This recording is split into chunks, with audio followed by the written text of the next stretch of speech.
Commander Ruth Erno. I was stationed at Boston. And see, at that time, they wanted the women to be stationed either in their home district or even at home, as I was, because of the shortage of housing.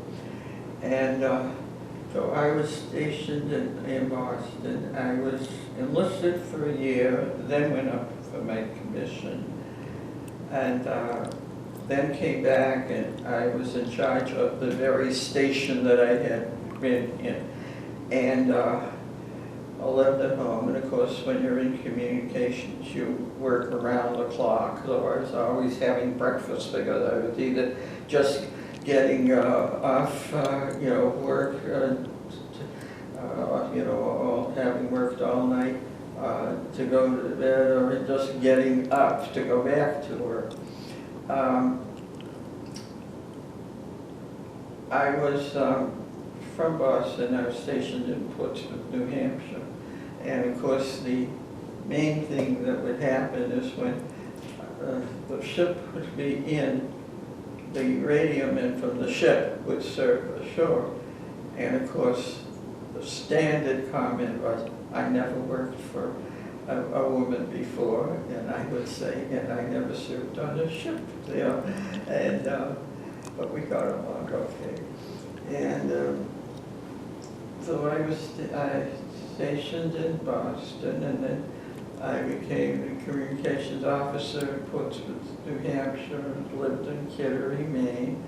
And Portsmouth, New Hampshire was, where the naval prison is. And during the time I was there, we had 5 prison breaks, and going through a prison break is not pleasant. So when I became a civilian, I stayed in the reserve, whereas, once a week, meetings, and then a couple of weeks during the year going on active duty.